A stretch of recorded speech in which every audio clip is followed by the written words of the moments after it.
fọ́lọ́run tí wọ́n fún wa lórí ọ̀fẹ́ láti ṣe Psalm 22. Mo mọ̀ pé ẹ máa ti ka Psalm 22 ní ṣe review lẹ́yìn ó di next week lórúkọ Jésù torí Psalm 32 gùn díẹ̀. So Psalm 22 Messianic Psalm ni Psalm olùgbàlà ni Psalm olùgbàlà ni Psalm 22. Dávidi mo sọ fún wa pé aríran ni Dávidi wòlíì ni but ní ó di nígbà Old Testament ó lè jẹ́ ọba kó tún jẹ́ prophet so ipò kan ló lè ṣe ìgbà lẹ́yìn tí Jésù Kristi ti wá ṣe iṣẹ́ fún wa lórí igi àgbélébù ló ṣẹ̀wọ̀n gbéra wa padà láti di ọba láti lè jẹ́ wòlíì so but wòlíì ni Dávidi so wòlíì Dávidi ti rí gbogbo nǹkan tí Jésù Kristi ń bọ̀ láti wá ṣe nínú ayé 1000 years ṣé ẹgbàárùn 1000 years ọdún kí Jésù tó dé òní Dávidi ti kọ nǹkan tí Jésù ń bọ̀ láti wá ṣe lórí ìdẹ̀lẹ̀ àlàyé. So sáàmù yìí tabaka á rí pé páàtì kan apá kan ń bẹ̀ lamentation ó lament nìyẹn ni pé ìpohùn rere Dávidi pohùn rere ni wípé Olúwa kí ló dé tó kọ òun sílẹ̀ oríṣiríṣi kan àwọn ọ̀tá ti borí òun ó lament títí débì kan nígbà tó débì kan orin Dávidi change ó yí padà Dávidi bẹ̀rẹ̀ sí yìn Ọlọ́run láti ibẹ̀ títí lọ dé ìparí Psalm eléyìí kí ló ṣẹlẹ̀ láàrin ẹni tó jẹ́ pé ṣe ló ń pohùn rere tẹ́lẹ̀ tó ń làmẹ́ǹtì seriously pọ́tà ti borí òun tiẹ̀ ti débi ikú báyìí ó ti wà nínú yẹ̀pẹ̀ ikú òun tiẹ̀ kú wọ́n tiẹ̀ ti pín aṣọ òun wọ́n ti ṣe ṣe ló ń làmẹ́ǹtì gbọ̀ngbà tó máa fi dé verse 22 níṣe ni gbogbo ẹ̀ yí padà ó ní òun fẹ́ jẹ́rìí ṣíṣẹ́ ìyanu tọ́lọ́run ṣe òun fẹ́ kí gbogbo èèyàn mọrú iṣẹ́ tọ́lọ́run ṣe òun fẹ́ kí gbogbo ayé ìran tó sì ń bọ̀ gbogbo kí wọ́n mọ̀ nípa nǹkan tọ́lọ́run ṣe kí ni nǹkan náà. So ìdí tá a ṣe lè pín Psalm 31 nìyẹn nítorí nǹkan kan wà tó connect ipò rere àti ìyìn ní Psalm 22. So láti lè ṣe àlàyé ipò rere yẹn kó lè yé wa díẹ̀ ẹ establish òfin kan mo fẹ́ tún àti explain nǹkan kan nínú Bíbélì tó máa jẹ́ kó lè yé wa ìdí tí Dávidi ṣe lament bẹ́ẹ̀ àti tó fi jẹ́ pé Jésù Kristi gangan ni Dávidi sọ̀rọ̀ nípa ẹ̀. Ṣé rí nǹkan kan wà tó ń pè ní the legal system of the spirit ìyẹn ní ètò òfin ẹ̀mí bọ́lọ́run ṣe ń gbà tó gbé ayé kalẹ̀ nìyẹn gbogbo nǹkan òfin ni gbogbo nǹkan Ọlọ́run òfin ni Ọlọ́run òfin ṣe nǹkan yẹn nìhà òfin ti wà wípé tí kò bá sí nǹkan kan téèyàn ò bá ṣẹ̀ kò sí ìjìyà ẹni tó bá ṣẹ̀ òun ni ìjìyà lè wà fún. So torí ẹ̀ ní Proverbs 26 mo máa fún yín ní Bible verses tó pọ̀ ẹ má wọrí ẹ rí gbọ́nu fídíò dáadáa. Ìwé òwe 26 ẹsẹ̀ kejì ó sọ wípé bí ẹyẹ fún ìṣíkiri àti alápáǹdẹ̀dẹ̀ fún fífò bẹ́ẹ̀ ni ègún kì yóò wá láì nídìí tí ò bá sí ìdí ègún ò lè wá. So tẹ́gùn bá wà nítorí pé nǹkan kan ti ṣẹlẹ̀ ni òfin Ọlọ́run nìyẹn èpè ò kì í pàṣẹ òfin Ọlọ́run ni ẹ̀ṣẹ̀ gbọ́dọ̀ wà kó tó di pé èpè máa wà kó tó di pé èpè tiẹ̀ lè ṣẹ ẹ̀ṣẹ̀ gbọ́dọ̀ wà.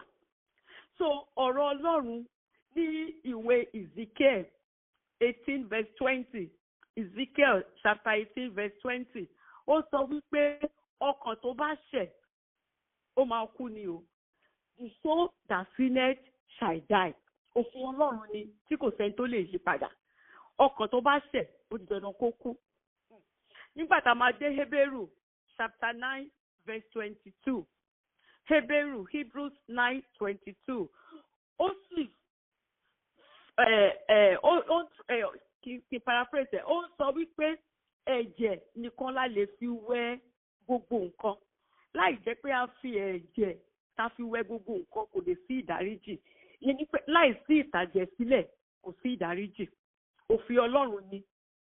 Ẹ jẹ́ ká máa rántí o pé mo sọ wípé tí kò bá sí ègún ò lè wà láì nídìí. Ìkejì ọkàn tó bá ṣẹ̀ ó máa kú. Ìkẹta, láì sí ìtàjẹ̀sílẹ̀ kò sí ìdáríjì.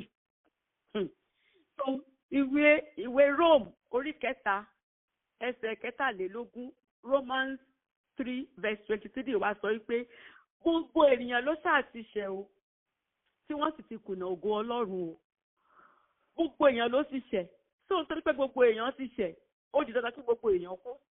Òfin Ọlọ́run nìyẹn o, the legal system of the spirit. Bọ́lọ́run ṣe dá gbogbo nǹkan ẹ̀ láti bẹ̀rẹ̀ nìyẹn. So gbogbo èèyàn ló ti ṣẹ̀. Ẹni tó bá sì ti ṣẹ̀ Ọlọ́run sọ pé ó máa kú. So torí a mọ̀ pé gbogbo wa la ṣẹ̀ látọ̀dọ̀ Ádámù àti Éfà. Nígbà tó Ọlọ́run dá Ádámù àti Éfà, ó dá wọn pé kó máa bá wọn fellowship, kó máa bá wọn ṣeré ni. Ó dá wa kó kàn máa fellowship pẹ̀lú wa ni, kò dá wa láti kú rárá. Ṣùgbọ́n nígbà tí Sátánì tó náà fẹ́ jà, ó fẹ́ rí bí Ọlọ́run, òun náà fẹ́ kàn máa worship òun, kàn máa bọ òun, kàn máa tẹríba fún òun, ṣe ń tẹríba fún Ọlọ́run.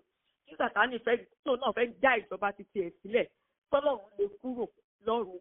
Sátánì ló wá tàn Ádámù àti Éfà tó gba kọ́kọ́rọ́ ikú, ó gbà lọ́wọ́ wọn, olófìdí pé èèyàn kú. So lẹ́yìn tí Sátánì ti tàn wọ́n tí wọ́n ti ṣẹ̀, so gbogbo àwa èèyàn nínú ẹ̀ṣẹ̀ náà gbé bí wa, nínú ẹ̀ṣẹ̀ ni.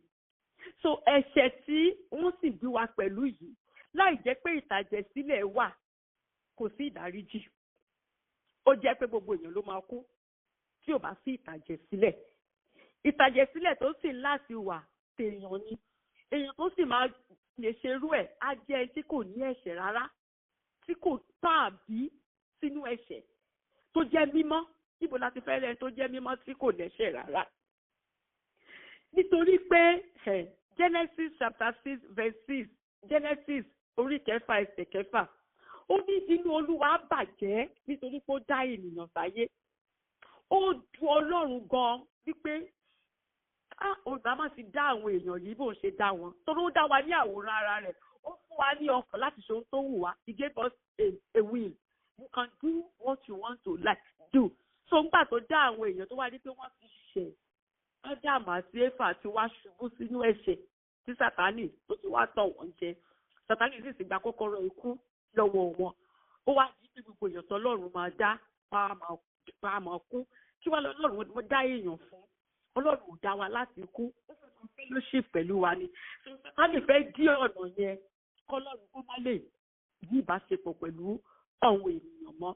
So Olúwa wá rò ó nínú ara rẹ̀ pé kí ni òun lè ṣe láti ṣe àtúnṣe. Ẹnìkan péré tó wà tí kò ní ẹ̀ṣẹ̀, tó jẹ́ mímọ́, tí kò ní ẹ̀ṣẹ̀ kankan, òun ni ọmọ bíbí Ọlọ́run ẹyọ kan ṣoṣo, Jésù Kristi. Ọlọ́run láti rán Jésù Kristi, ó láti rán wá sínú ayé wípé kí Jésù Kristi kó wá kú fún gbogbo àwa ènìyàn, kó wá ta ẹ̀jẹ̀ rẹ̀ sílẹ̀.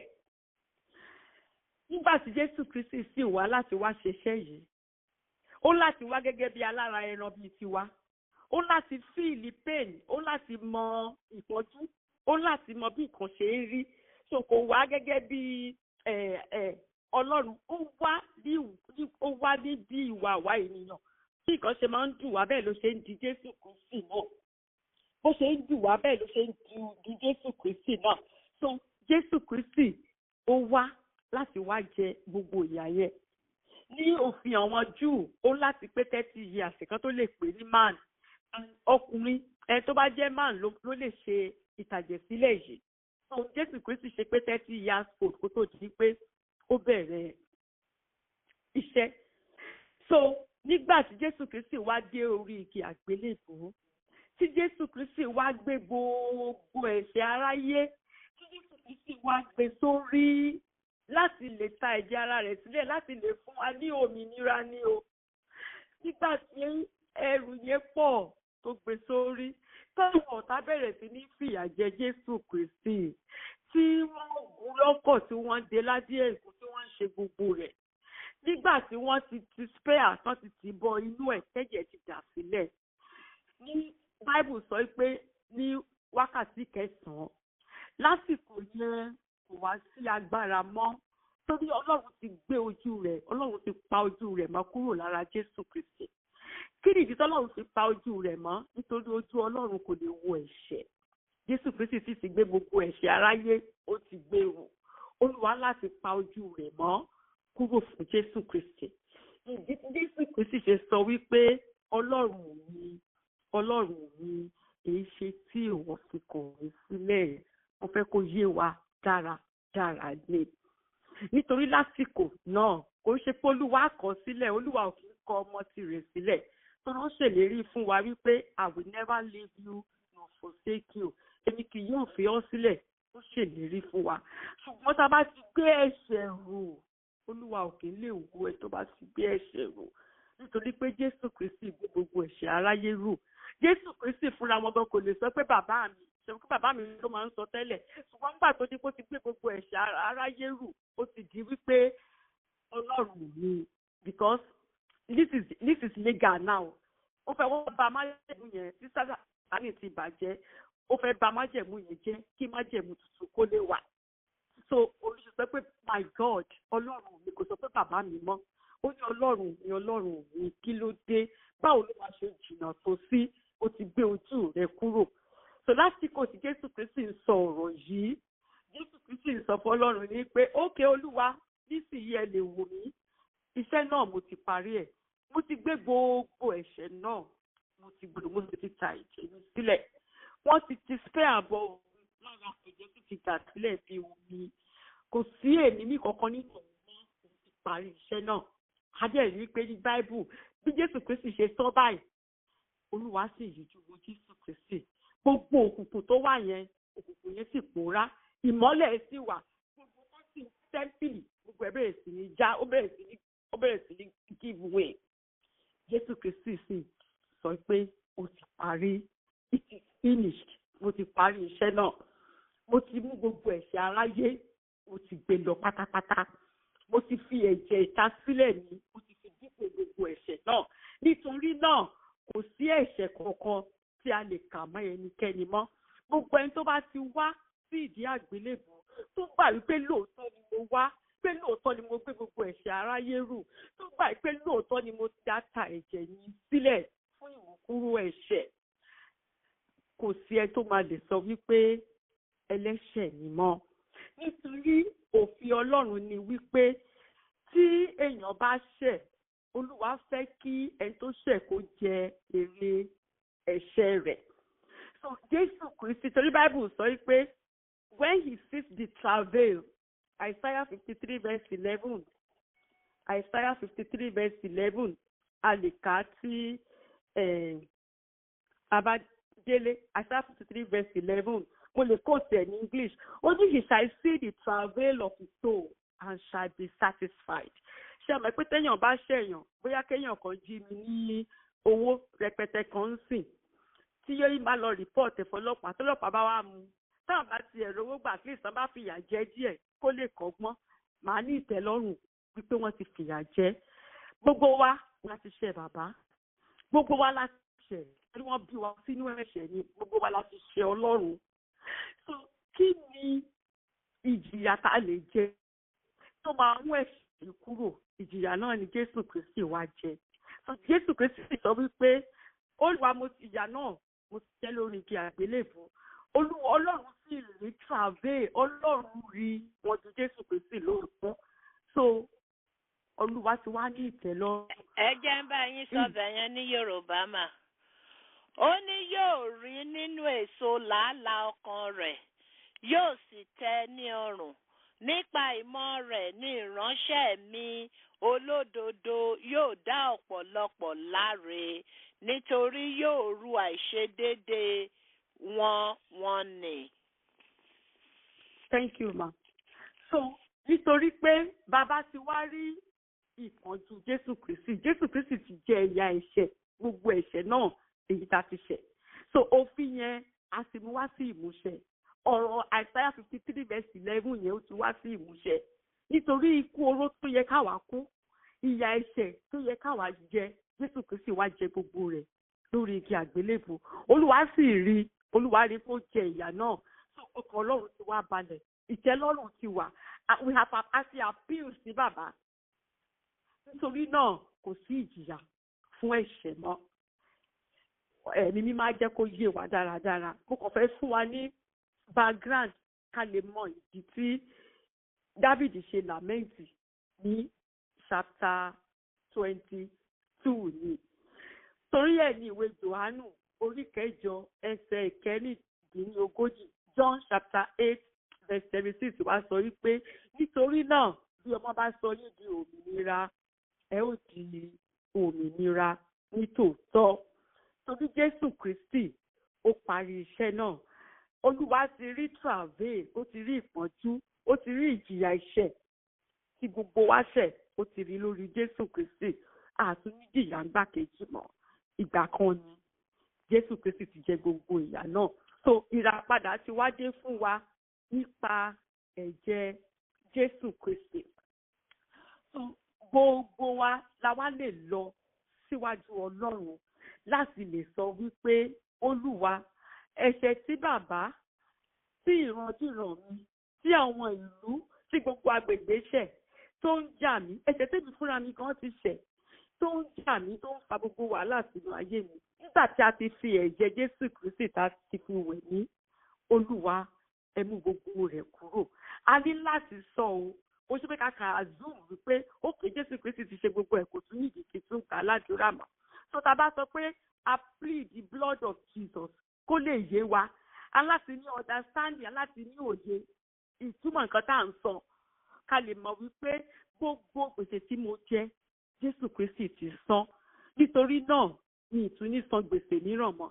Téèyàn bá jẹ́ èèyàn lówó, irú pé ká ní pé mo jẹ́ mínísítà ọlọ́mọ lówó ń sìn, tí àwa ní Olúwa dẹ̀ sọ pé èlò mínísítà tó ń jẹ yín, tó sọ pé òkè wọ́n jẹ mí ní 500, tí àwa ní Olúwa dẹ̀ fún wọn ní 500 yẹn.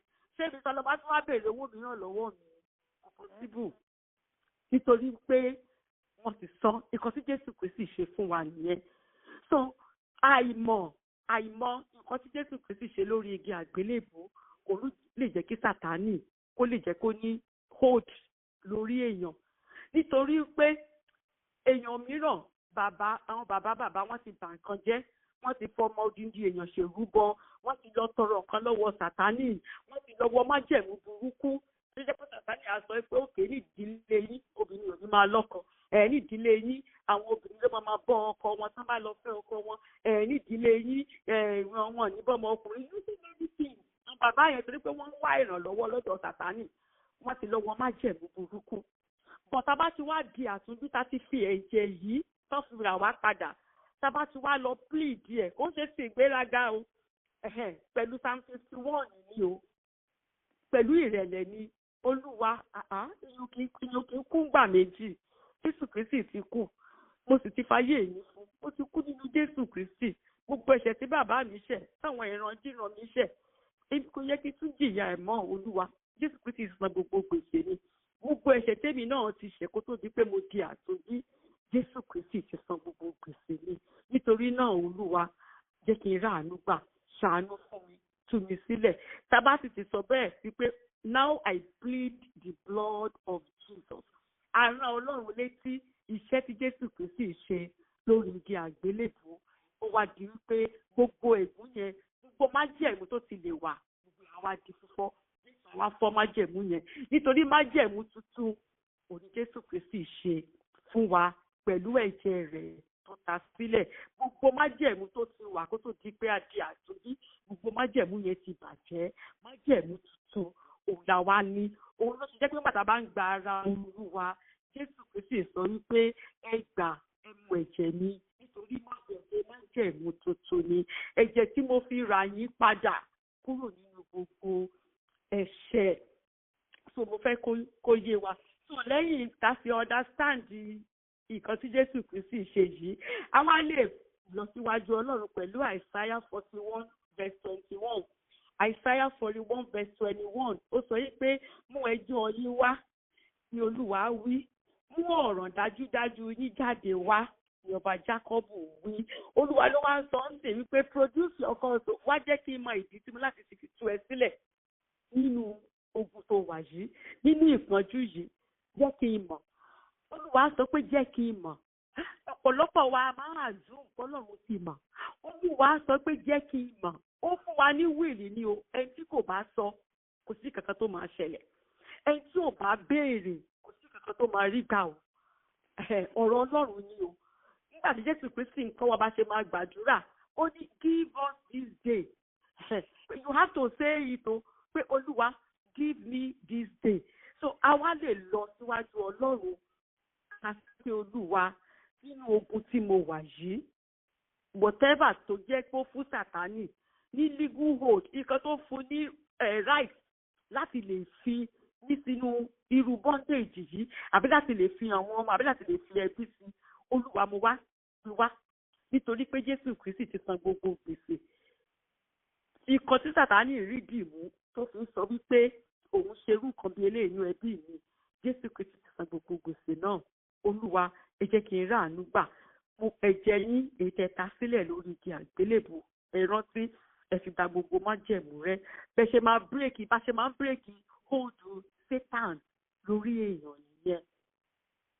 So ẹ jẹ́ ká wá lọ sí chapter 22. Olúwa fúnra wọn á explain better bí mo ṣe lè explain yẹn dé nìyẹn àbí tó nìyẹn. So Psalm 22 verse 1. Ṣẹ́rí Psalm 22 bó ti sọ fún wa pé messianic psalm ni, psalm olùgbàlà ni. Àwọn kan á pè ní lamentation, àwọn kan á pè ní praise. Nǹkan tó bá wù kálukú ló lè pè é, ṣùgbọ́n messianic psalm ni. Lóòótọ́ ni Dávidi ní ìrora, lóòótọ́ ni àwọn ọ̀tá tó lágbára ju Dávidi ni wọ́n bo Dávidi. Àwa náà lè lo psalm yìí nígbà tó bá di wípé ó dàbẹ̀ ní pé Ọlọ́run dákẹ́, when God is silent. Nígbà tó bá yábà ní pé kò tiẹ̀ pé èèyàn gbàdúrà sí títí tí nǹkan ò ṣẹlẹ̀.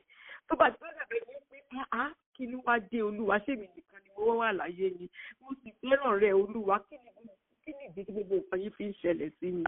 A lè lọ sí Psalm 22 káwa náà ká lò ó. Nítorí Jésù Kristi pẹ̀lú gbogbo ìyà tó jẹ, Jésù Kristi he was not discouraged o, nítorí ó ń wo ìṣẹ́gun tó wà níwájú. Bible sọ pé he did not despise gbogbo suffering yẹn o, because of the crown.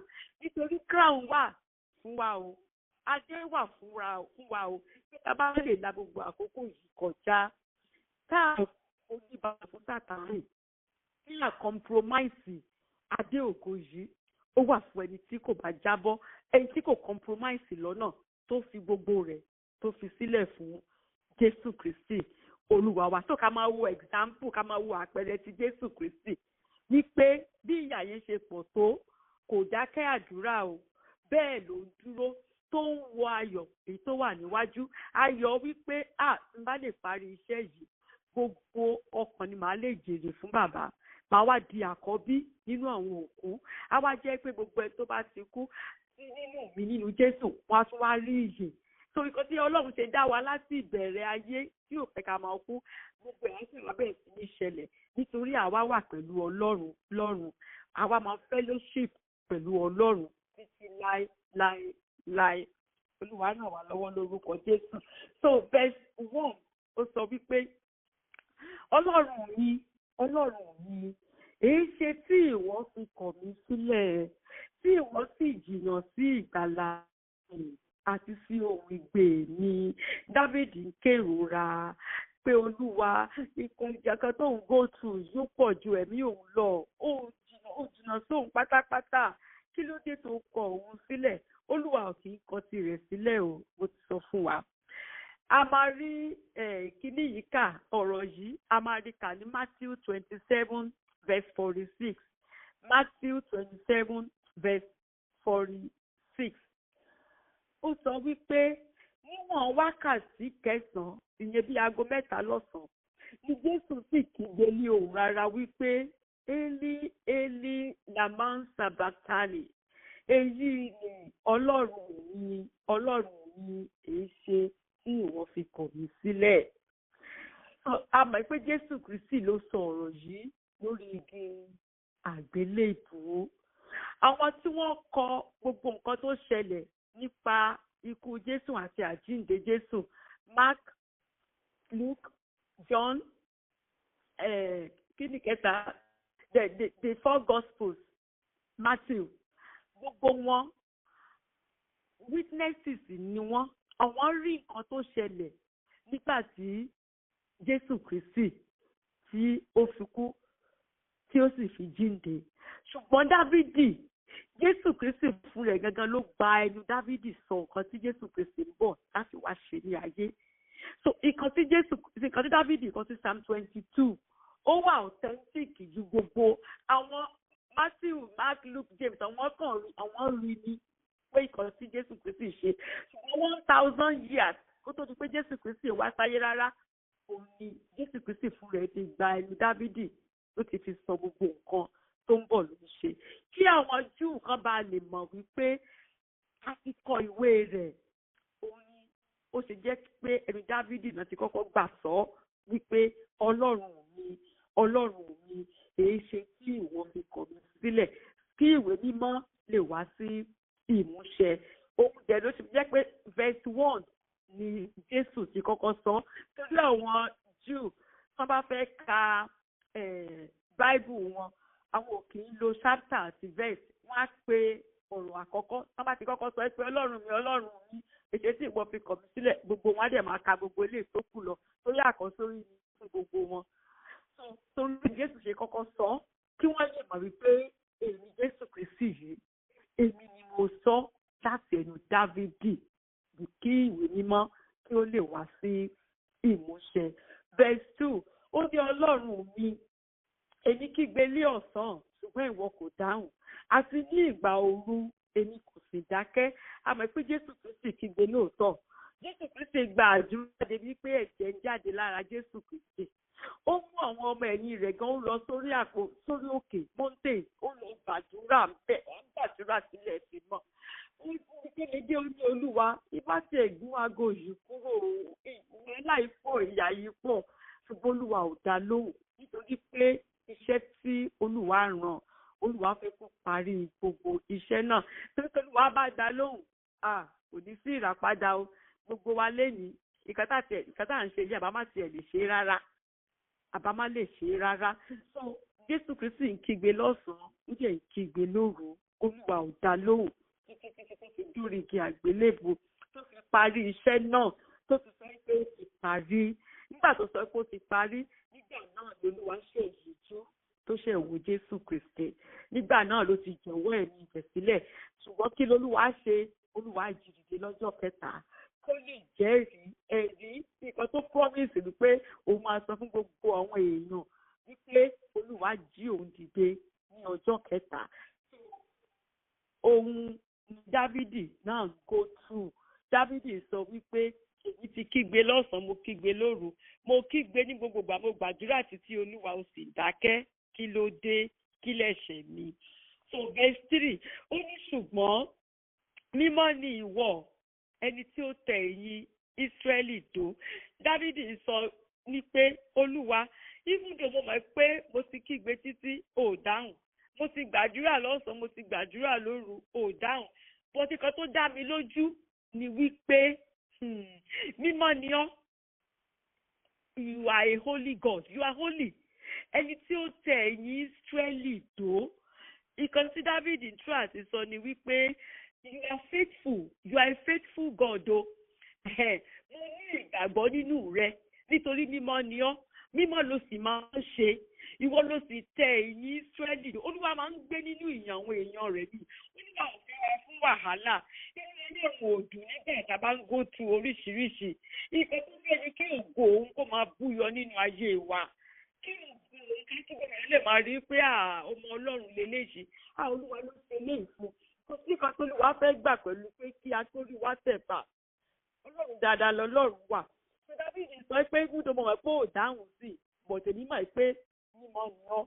Nítorí ó bá ń tẹ èèyàn àwọn èèyàn rẹ gbé ni. Ọba tó ń fẹ́ràn ká máa ń yí òun ni.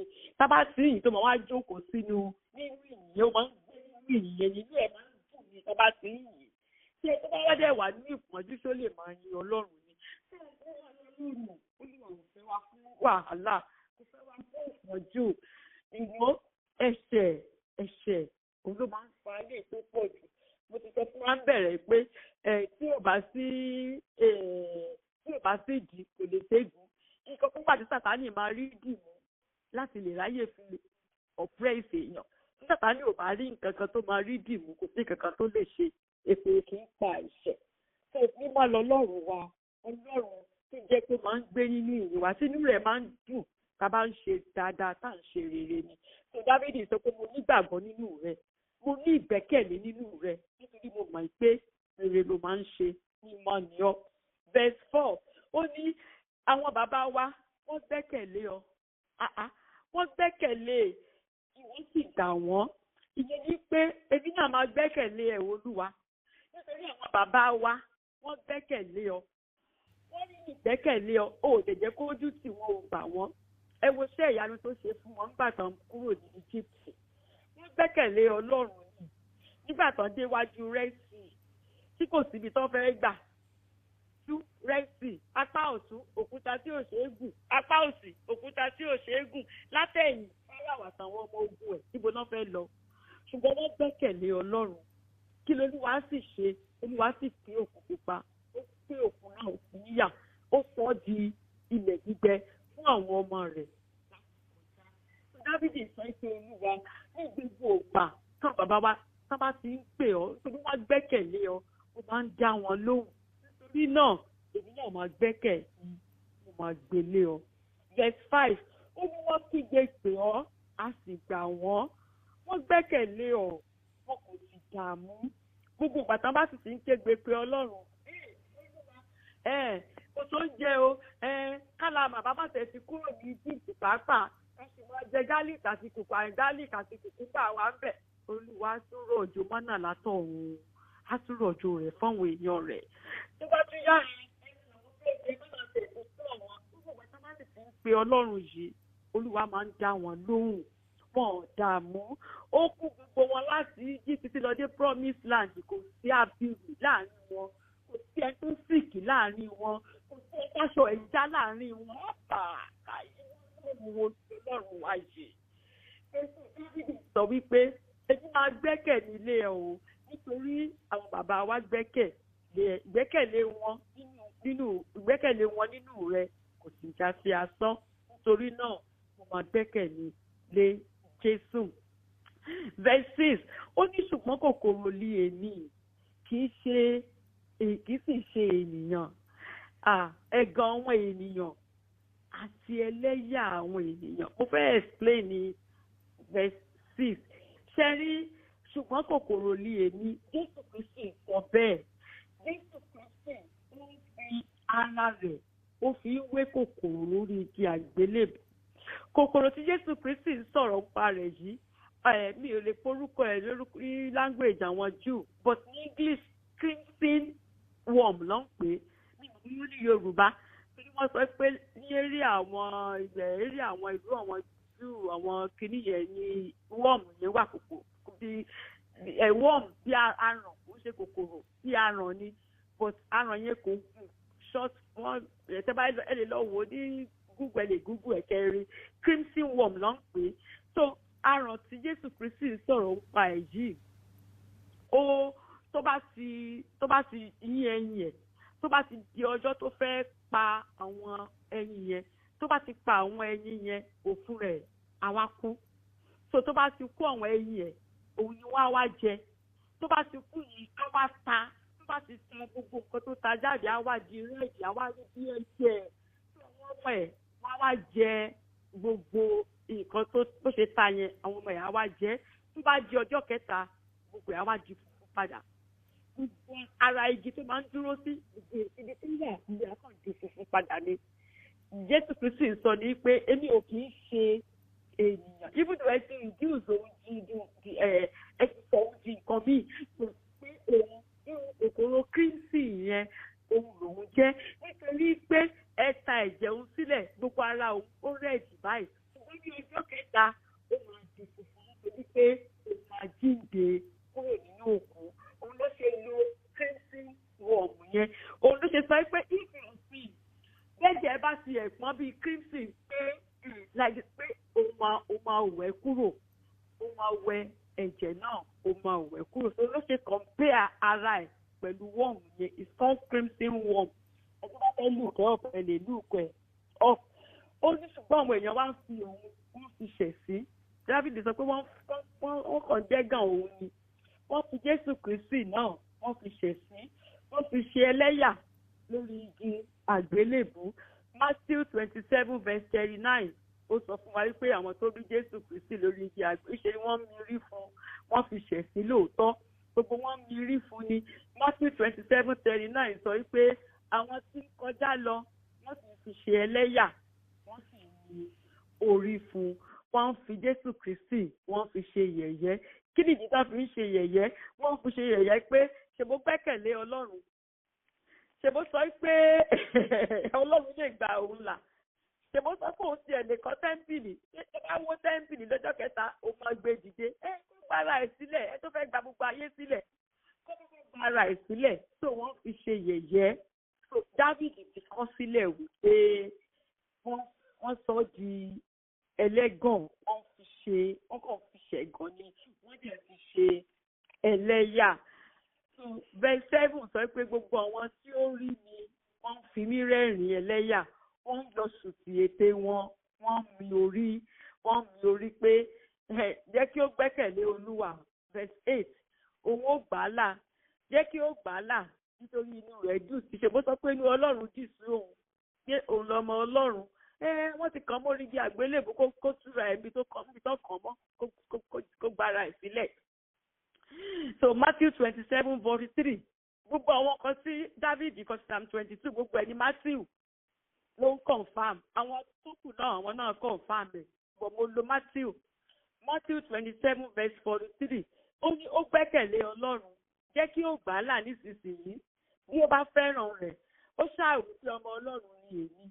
Àlìsí sọ fún gbogbo ọmọ Ọlọ́run lòun. Mo fẹ́ràn bàbá mi sì fẹ́ràn mi. Tó wọ́n ti kàn mọ́ igi àgbélébùú. Ẹ jẹ́ kí bàbá rẹ̀ jẹ́ kó gbà á là nísìnyí wọ́n fi ṣe ẹ̀sín. So verse 9 ó ní ṣùgbọ́n ìwọ ni ẹni tí ó mú mi jáde láti inú wá. Ìwọ ni ó mú mi wálé àìléwu nígbà tí mo rọ̀ mọ́ ọmú ìyá mi. Dávìdì bí mo ṣe ń sọ ti Dávìdì bẹ́ẹ̀ ni mò ń sọ ti Jésù Kristi, bẹ́ẹ̀ ni mò ń sọ ti wa torí sáàmù yìí bó ṣe wà fún Dávìdì bẹ́ẹ̀ ló ṣe wà fún Jésù Kristi, bẹ́ẹ̀ ló ṣe wà fún àwa náà ká máa apply ẹ̀ tá a bá ti ń kà. So láti inú wá Olúwa sọ pé I know you only before I even formed you in your mother's belly kí tó dá ẹ sínú ìyá ẹ mo ti mọ̀ ọ́. So Olúwa mọ̀ wá, Olúwa ló ti ń tọ́jú wa láti inú wá. Olúwa ló jẹ́ ká wà lásìkò tá a wà yìí tó sì máa ṣọ́ wa o. Tí kò bá jẹ́ ọwọ́ Ọlọ́run lórí wa ọ̀pọ̀lọpọ̀ ni ìbá ti lọ o, ni ìbá ti kúrò láyé yìí. Ṣùgbọ́n torí pé Ọlọ́run mọ̀ wá láti inú ìyá wa wá. Ó mọ̀ láti ìgbà tá a ti wà lọ́mọ ọmú. Gbogbo nǹkan táwọn ọ̀tá ń ṣe kò jẹ́ kọ́ta, kò jẹ́ kán borí wa. So Dávìdì sọ pé Olúwa ibùdó nísìnyí rẹ̀ tí ìdáhùn ṣùgbọ́n mo ní ìgbẹ́kẹ̀lé nínú yín nítorí pé ìwọ ló mú mi jáde láti inú wá. Ìwọ ló mú mi wálé àìléwu. Nígbà tí mo tiẹ̀ sì mu ọmú ìyá mi ìwọ ni. So bẹ́ẹ̀ ló ṣe rí fáwa náà, bẹ́ẹ̀ ló ṣe rí fún Jésù Kristi. Láti ìgbà tí Màríà ti lóyún Jésù Kristi, Ọlọ́run ò fi Jésù Kristi sílẹ̀.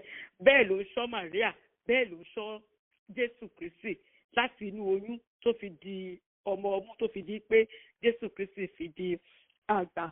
Isaiah 44:2 Isaiah 44:2 ó ní báyìí ni Olúwa wí ẹni tí ó dá ọ tí ó mọ̀ ọ́ láti inú wá tí yóò sì ràn ọ́ lọ́wọ́ tó bẹ̀rù ìwọ Jákọ́bù ìránṣẹ́ mi.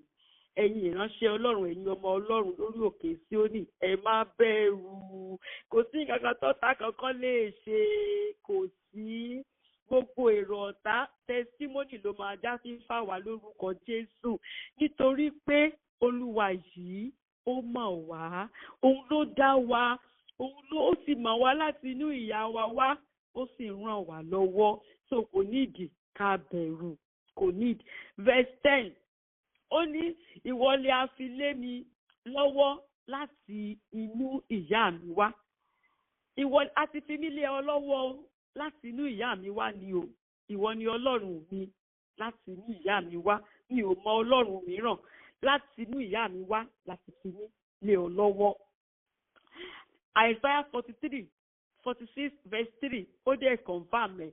Isaiah 46 verse 3 ó ní gbọ́ ti èmi ìwọ ilé Jákọ́bù àti gbogbo ilé Ísírẹ́lì tí mo ti gbé láti inú wá. Olúwa ló ń sọ̀rọ̀ yìí o, kí láti inú ni mo ti gbé yín wá o, tí mo ti rù láti inú ìyá wá, láti inú ìyá yín ni mo ti rù yín wá o. Ṣé mọ̀ pé Ọlọ́run ṣe rù Jákọ́bù àti Ísọ̀ láti inú oyún náà ni ló ti sọ pé ọmọ méjì ló wà nínú ìyá wọn láti inú oyún. Even Isaac bàbá wọn láti inú oyún lọ́lọ́run ti rù wá, bẹ́ẹ̀ ló ṣe fún àwa náà.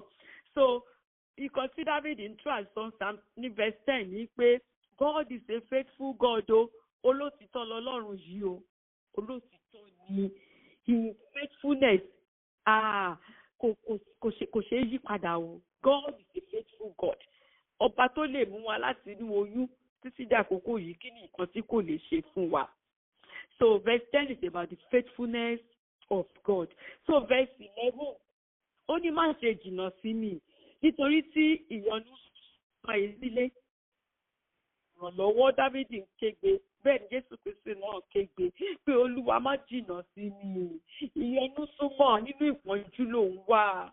Nínú ìpọ́njú leléyìí Olúwa, kò sẹ́ni tó lè ràn mí lọ́wọ́, ìwọ nìkan ló lè ràn mí lọ́wọ́ Olúwa. Ìwọ lolùrànlọ́wọ́ mi, Jehovah Elsa, ìfẹ́lẹ́ òmíràn Ọlọ́run ìyanu. Psalm 35 verse 22. Psalm 35 verse 22. Ó ní èyí ni ìwọ ti rí, Olúwa má ṣe dákẹ́. Olúwa má ṣe jìnnà sí mi. Olúwa má ṣe jìnnà sí mi. Àwa náà lè gba àdúrà náà wípé Olúwa má ṣe jìnnà sí mi. So ní verse 12 ó ní akọ màálù púpọ̀ ni ó yí mi ká. Màálù Báṣánì tí ó lágbára ló rọ̀gbà yí mi ká. Kí ni Dávìdì ń tú àti sọ? Dávìdì sọ wípé nígbà tá a ṣe dúró ìjàmbá rántí, àmọ́ ìpé Báṣánì, àwọn tí Ọlọ́run fi fún àwọn ọmọ Ísírẹ́lì, wọ́n lówó. So gbogbo Bible describe àwọn ẹran wọn, àwọn màálù wọn, níṣẹ́ ni wọ́n tóbi gbàǹgbàǹgbàǹgbà tí wọ́n lágbára.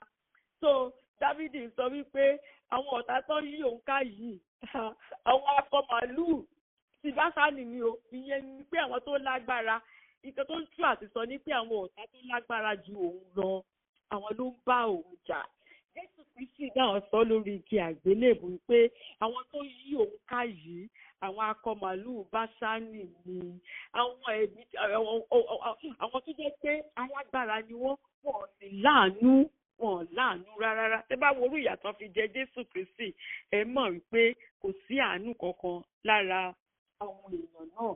So àwọn akọ màálù Báṣánì, àwọn ni ó yí Dávìdì ká. So verse 13 ó sọ wípé wọ́n ya ẹnu wọn sí mi bíi kìnìún tí ń dọdẹ kiri, tí ń ké ramúramù. Àwọn èèyàn yìí wọ́n kàn fẹ́ consume pátápátá ni pé wọn ò ní àánú kankan, bí kìnìún ṣe máa ń ya ẹnu sílẹ̀ láti á lọ dọdẹ ibi téèyàn ò sí ní rí, tó ṣe pákọ̀ adábáyàn lẹ́ẹ̀kan náà láti wá ṣe iṣẹ́ ibi. Pé bẹ́ẹ̀ làwọn èèyàn yìí ṣe rí.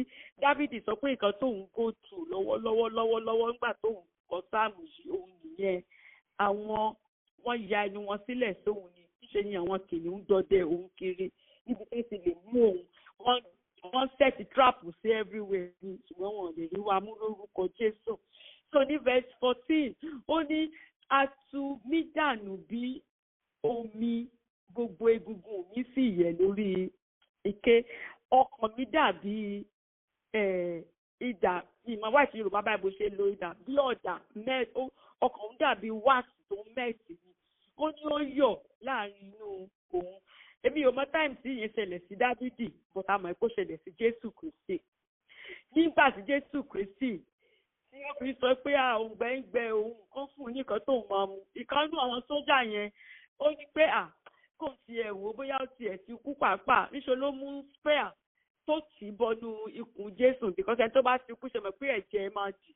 Bó ṣe ti spare bọnú ikùn Jésù Kristi bá bẹ́ẹ̀ lẹ̀jẹ̀ dà sílẹ̀ tó dà sójú sójà yẹn fún rẹ̀ gan-an. Wọ́n sì mọ̀ pé òkè kò tí ì kú, kan fún ní vinegar kó mọ̀ kó mu vinegar.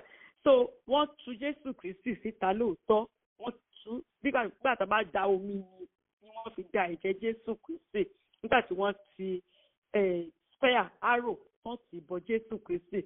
Jésù Kristi sì sọ pé gbogbo òun àní ewo táyìm tó ti fi wọ́n ṣe apá ìsórí igi àgbélébù, lẹ́yìn tó ti ru àgbélébù yẹn títí wọ́n ti gún ẹsẹ̀ mọ́lẹ̀, wọ́n ti mú ìṣó, wọ́n ti fi de ọwọ́. So Jésù Kristi sọ pé gbogbo egungun òun lè máa rí wọn níbi tán wà, òun lè rí gbogbo egungun òun ti yọ kúrò lórí ṣe pé gbogbo egungun ó dè mọ́ra wọn ni. Jésù Kristi sọ pé gbogbo ẹ̀ ti yẹ̀, gbogbo egungun òun ó ti yẹ̀ pẹ̀lú gbogbo ìyàtọ̀ ti fi jẹ́ lórí igi àgbélébù. Ó ní ọkàn òun pàápàá ó ti mẹ́ẹ̀tì, ọkàn òun ti mẹ́ẹ̀tì, ó ti yọ̀ láàrin inú òun. Ṣèwọ̀n pé tá a bá ń breathe, tá a bá fẹ́ ní báyìí, èèyàn mímí yẹn máa ń wá láti ìsàlẹ̀ ní bọ́ pàṣẹ wọ́n ti fi ìṣó, wọ́n ti fi kan ẹsẹ̀. Báwo ni mímí yẹn ṣe máa wá láti ìsàlẹ̀ sí orí ṣùgbọ́n pé gbogbo ọkàn òun tó tiẹ̀ ti mẹ́ẹ̀tì, ó ti yọ̀ dànù láàrin inú òun. Verse 15, ó ní agbára mi di gbígbẹ bí àpáàdé, ahọ́n mi sì lẹ̀ mọ́ mi bí ẹ̀rẹ̀kẹ́. Ìyẹn ni dehydration. Ṣe mọ̀ pé ó kàn ń bẹ̀bẹ̀ ní pé kán fóun ní omi. Ó ní kò sí agbára kankan mọ́, òun lágbára kankan mọ́. Ahọ́n òun pàápàá ó sì lẹ̀ mọ́ ẹ̀rẹ̀kẹ́ òun nítorí kò sí omi, ọ̀nà òfun ń gbẹ òun. Ó sì sọ ní John 19:28 àlèkà tàbádélé. John 19:28 ó sọ wípé ọ̀nà òfun gbẹ òun, ẹ̀kan fún òun ní omi mu. Verse 16, ó ní nítorí tí àwọn ajá yí mi ká, ìjọ àwọn ènìyàn búburú ti ká mi mọ́. Wọ́n lù mí lé ọwọ́, wọ́n sì lù mí ní ẹsẹ̀. Mo mọ̀ pé a máa rántí ìyẹn wípé Jésù Kristi òun ni wọ́n lu Jésù Kristi ní ọwọ́, wọ́n fi ìṣó lù ní ọwọ́, wọ́n sì fi ìṣó wọ́n fi lu Jésù Kristi ní ẹsẹ̀. Mi ò kánú Bíbélì ibi tán ti fi ìṣó lu Dávídì lọ́wọ́, tán ti fi lù ní ẹsẹ̀. Mo mọ̀ pé Jésù Kristi òun ni wọ́n lu ní ọwọ́ tí wọ́n sì lù ní ẹsẹ̀ kí ọ̀rọ̀ Ọlọ́run kó bá sì lè wá sí ìmúṣẹ ni. So Jésù Kristi sọ pé àwọn tí wọ́n yí òǹkà yìí ajá ni wọ́n. Tí Jésù Kristi bá ti lo ajá ń Báíbù, àwọn tí ò hólì, àwọn ò hólì, nǹkan tó jẹ́ pé ẹ̀mí òkùnkùn ló máa ń lo ajá fún, ajá àti pig àtẹlẹ́dẹ̀. So nǹkan tí Jésù Kristi máa ń lo ajá àtẹlẹ́dẹ̀ fún nìyẹn. Àwọn kan tí ò mọ̀, àwọn aláìmọ̀, àwọn ìka ènìyàn, àwọn ènìyàn búburú, pé àwọn ló ká òun mọ́, kò séèyàn Ọlọ́run láàrin wọn, àwọn èèyàn búburú ni. Pé wọ́n ti lu òun ní ọwọ́, wọ́n sì ti lu òun ní ẹsẹ̀. Ṣé rántí pé ní Genesis chapter 3 verse 15, Genesis chapter 3 verse 15, Olúwa sọ fún Sátánì nígbà tó lọ mú Ádámù àti Éfà tó mú wọn ṣẹ̀. Olúwa sọ fún Sátánì wípé èmi ò fi ọ̀tá sáàárín ìwọ àti obìnrin náà àti sáàárín irú ọmọ rẹ àti irú ọmọ rẹ̀. Òun ó fọ́ lé orí, ìwọ ó sì pa á ní gígísẹ̀. So Sátánì lóòótọ́ ó make sure wípé wọ́n lu ẹsẹ̀ Jésù Kristi ní gígísẹ̀. Nígbà tí wọ́n sì ti lu ẹsẹ̀ Jésù ní gígísẹ̀, àwa náà ti ní ìdánilójú wípé Jésù Kristi òun náà ó ti fọ́ orí Sátánì ni. Ó ti fọ́ orí Sátánì. Sátánì gún ẹsẹ̀ rẹ̀, ó lu ẹsẹ̀ rẹ̀ pẹ̀lú ìṣó lóòótọ́ o, ṣùgbọ́n Jésù Kristi ó ti fọ́ orí Sátánì. Òun ló ti jẹ́ pé Sátánì kò ní agbára lórí wa mọ́ tá a bá ti mọ irú iṣẹ́ tí Jésù Kristi tó ṣe fún wa lórí igi àgbélébùú. Verse 17, ó ní mo lè káyé gbogbo egungun mi. Ẹ mọ ní lórí igi àgbélébùú, Jésù Kristi sọ pé òun lè mọ ibi tí egungun kọ̀ọ̀kan wà torí gbogbo rẹ̀ ti kúrò lára ibi tó yẹ kó wà. Jésù Kristi sọ pé òun lè ka gbogbo àwọn egungun òun níbi tí ìyà lórí igi àgbélébùú tó pọ̀ tó. Verse 18, ó ní wọ́n pín aṣọ mi fún ara wọn, wọ́n sì ṣe kékeré aṣọ ìlékè mi. Àmọ́ pé Jésù Kristi òun ló sọ ọ̀rọ̀ yìí. Matthew 27 verse 35. Matthew 27 verse 35. Nígbà tí wọ́n rí pé òkè o, Jésù Kristi máa pè pé ó máa kú o, kò sí bí ó ṣe ní kú. So wọ́n mú aṣọ ìlékè Jésù Kristi, wọ́n wá ṣe gègé bíi pé wọ́n ṣe bíi pé wọ́n ta bí mo ṣe máa explain gègé yẹn pé ta ló máa mú orí, ta ló máa mú ẹsẹ̀, ta ló máa mú eléyìí, ta ló máa mú. So wọ́n ṣe gègé láàrin ara wọn pé àkànní ya aṣọ yẹn àní ya anyhow, èèyàn kan ló máa mú sáìdì yìí, èèyàn kan ló máa mú sáìdì, èèyàn kan ló máa mú sáìdì yìí, kí ọ̀rọ̀ Ọlọ́run kó ba lè wá sí ìmúṣẹ. Matthew 27:35 ó sọ, ó nígbà tí wọ́n sì kàn mọ́ àgbélébùú, wọ́n pín aṣọ rẹ̀, wọ́n sì ṣe gègé lé e, kí èyí tí wòlíì wí kó ba lè wá sí ìmúṣẹ. Verse 19 ó ní, ṣùgbọ́n ìwọ má ṣe jìnnà sí mi, Olúwa, agbára mi yára láti ràn mí lọ́wọ́. Bí Dáfídì ṣe ń gba àdúrà yìí sí Ọlọ́run pé mo gbẹ́kẹ̀lé ẹ Olúwa, mo sì mọ̀ pé ìwọ máa dá mi lóhùn, ṣùgbọ́n má jìnnà sí mi. Olúwa yára, ìwọ ni agbára mi, yára láti ràn mí lọ́wọ́, má ṣe kó pẹ́ Olúwa. Bẹ́ẹ̀ ni Jésù Kristi ṣe gba irú àdúrà náà bẹ́ẹ̀ lórí igi àgbélébùú.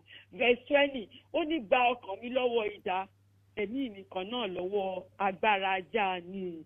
Ìyẹn gbà mí lọ́wọ́ àwọn ìránṣẹ́ Sátánì yìí, gbà mí lọ́wọ́ gbogbo iṣẹ́ ibi wọn, gbà mí lọ́wọ́ idà wọn, tú mi sílẹ̀, ìwọ ni olùgbàlà mi, ìwọ ni olùdáǹdè mi. So verse 21 ó ní, gbà mí kúrò lé ẹnu kìnìún nì, kí ìwọ kí ó sì gbóhùn mi láti ibi ìwo àwọn àgbọ̀nrere. Tá bá fẹ́ understand verse 21, tá bá ṣetán a lè ka 2 Timothy chapter 4 verse 17. 2 Timothy Tímótì kejì orí 4 ẹsẹ̀ 17, a sì gbà á kúrò ní ẹnu kìnìún nì. Ó kọ̀nfàmù wípé a gba Jésù Kristi kúrò ní ẹnu kìnìún nì. Bẹ́ẹ̀ ni Olúwa sì gba Dáfídì náà kúrò ní ẹnu kìnìún nì. So ìṣẹ̀mọ̀ pé ìwo àgbáǹrere, ìwo kan ló máa ń ní tó máa, ìwo yẹn dẹ̀ ó lágbára burúkú. Nǹkan tó bá fi ìwo yẹn kàn kò ní survive ẹ̀, kò ní yè. Pé so kí Olúwa kó gba òun lọ́wọ́ ìwo àgbáǹrere, kó gba òun lọ́wọ́ àwọn ọ̀tá tó lágbára ju òun lọ, tí kò sí bí òun ṣe lè ṣẹ́gun àwọn ọ̀tá ìyá Ọlọ́run bá ràn òun lọ́wọ́. A sì ní 2 Timothy verse 4:17, a kọ̀nfàmù ẹ̀, a sì díẹ̀ múlẹ̀ lóòótọ́ wípé Olúwa sì gba Jésù Kristi lẹ́nu àwọn kìnìún. Bẹ́ẹ̀ ló sì gba Dáfídì náà kúrò lẹ́nu àwọn kìnìún. So verse 22 ó ní, èmi yóò sọ̀rọ̀ orúkọ rẹ. Ṣé máa pé ó làmẹ́ǹtì títí dé verse 21 ni? Títí dé 21 ó ń complain ni. Bẹ́ẹ̀ ló sì ń bẹ̀bẹ̀, Olúwa gbà mí lọ́wọ́ kìnìún yìí, Olúwa gbé ìpọ́njú yìí kúrò, Olúwa kò ṣe. Nígbà tó máa fi dé verse 22, mo fẹ́ ká pay attention sí 22. Nígbà tó máa fi dé 22 ṣe ló sọ wípé, èmi ó sọ̀rọ̀ orúkọ rẹ fún àwọn arákùnrin yìí. The first time tá kọ́kọ́ gbọ́ brethren nínú Bible lélẹ́yìí. Èmi ó sọ̀rọ̀ orúkọ rẹ fún àwọn arákùnrin yìí. Ní àwùjọ ìjọ ni èmi ó máa yìn ọ́. Títí dé àkókò yìí kò sí sí chọ́ọ̀chì, kò sí sí ìjọ papọ̀ níbì kankan. Ṣùgbọ́n Jésù Kristi wá ń sọ nísìnyí wípé, níbi mo ṣe wà yìí, mo máa sọ̀rọ̀ orúkọ rẹ. Ẹni tó ń làmẹ́ǹtì ní verse 21 tó máa fi dé 22 tó wá ń sọ pé mo fẹ́ sọ̀rọ̀ orúkọ rẹ. Mo fẹ́ jẹ́rìí, mo fẹ́ kí gbogbo èèyàn mọ̀ pé ìwọ ló ṣe irú nǹkan bíi eléyìí. Kí ló ṣẹlẹ̀ ní verse 22? Jésù Kristi ti jíǹde kúrò nínú òkú. Jésù ti parí iṣẹ́ ní verse 21. Jésù ti wá jíǹde ní verse 22 kúrò ní òkú.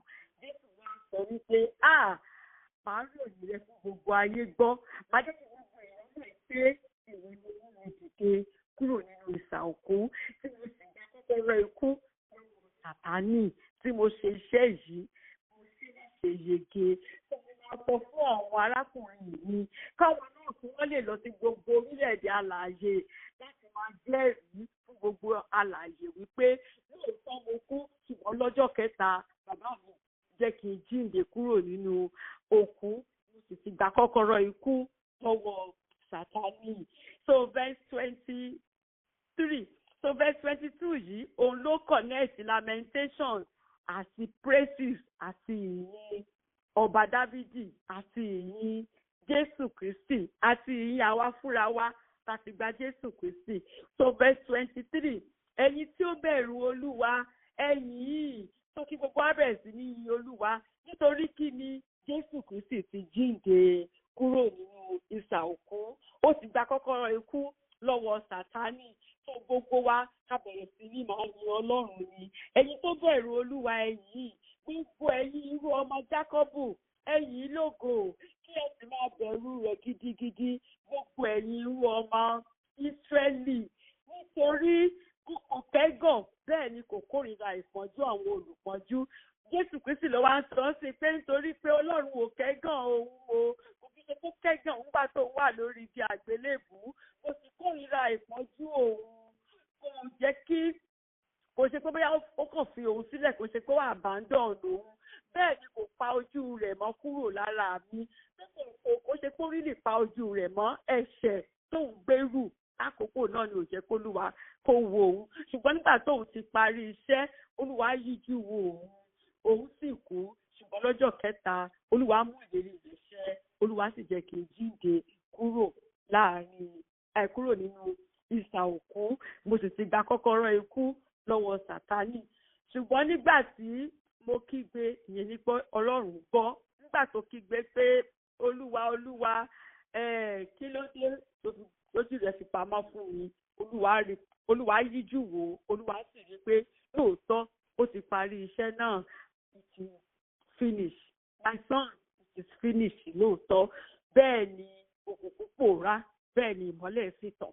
So verse 25, ó ní nípa tìrẹ ní yóò wà nínú àjọ ńlá, nípa ti Jésù Kristi òun ni ìyìn Ọlọ́run òun ló fi wà nínú àjọ ńlá. Nípa ti Jésù Kristi òun la ṣe ń yin Ọlọ́run lọ́jọ́ ìlú, òun la ṣe ń ṣe Bible study tá à ń ṣe lọ́jọ́ ìlú. Jésù Kristi wá sọ pé èmi ò sọ ẹ̀jẹ̀ mi níwájú àwọn tí ó bẹ̀rù rẹ̀. Mo ṣe kó jẹ́ ìjẹ́ wípé tí mo bá jíǹde tí Olúwa bá ṣe gbogbo eléyìí fún mi, mo máa ròyìn Jésù Kristi, mo máa ròyìn Ọlọ́run mi fún gbogbo aráyé. Jésù sì mú ẹ̀jẹ̀ náà ṣẹ, ó wá sọ fún àwọn arákùnrin rẹ̀, ó farahàn wọ́n wípé ẹ wò ó, mo ti jíǹde kúrò nínú òkú, mo sì ti gba kọ́kọ́rọ́ ikú lọ́wọ́ Sátánì. So àwa gbogbo ta bẹ̀rù Ọlọ́run, àwa náà wá ń jáde lọ láti máa ròyìn Jésù Kristi, láti máa ròyìn nǹkan tọ́lọ́run fi Jésù Kristi ṣe, iṣẹ́ ìyanu t'Olúwa fi Jésù Kristi tó fi ṣe. Bí ìjọ Ọlọ́run bó ṣe bẹ̀rẹ̀ nìyẹn, bó ṣe ní pé à ń pera wa ní arákùnrin Jésù Kristi, brethren. Verse 26, àwọn olùpọ́njú yóò tẹ́ wọn lọ́rùn, àwọn tí ń wá Olúwa yóò yìn, ọkàn yín yóò wà láé. Ìkan tí verse 26 sọ ni wípé àwọn aláìní yóò tiẹ̀ jẹun yó, àwọn tó jẹ́ pé kò tiẹ̀ sí nǹkan kan tẹ́lẹ̀, gbogbo nǹkan dífíkọ́sì kò sí nǹkan Ọlọ́run ẹ má wọrí o, ìhìn rere ti dé o, gbogbo yín lẹ máa jẹun yó pẹ̀lú ìtẹ́lọ́rùn. Àwọn tó ń fẹ́ Ọlọ́run yóò sì máa yìn, gbogbo àwa tá à ń fẹ́ Ọlọ́run a máa yin Ọlọ́run ni, wípé ọkàn wa á sì wà títí láé.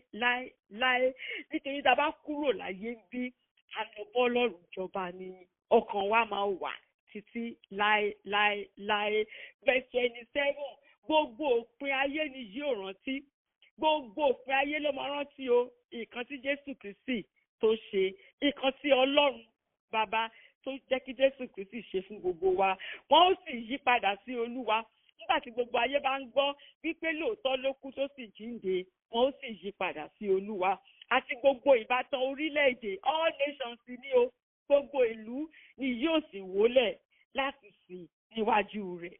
Gbogbo ìlú ni, to the uttermost part of the world, ló máa wólẹ̀ níwájú Ọlọ́run wa yìí.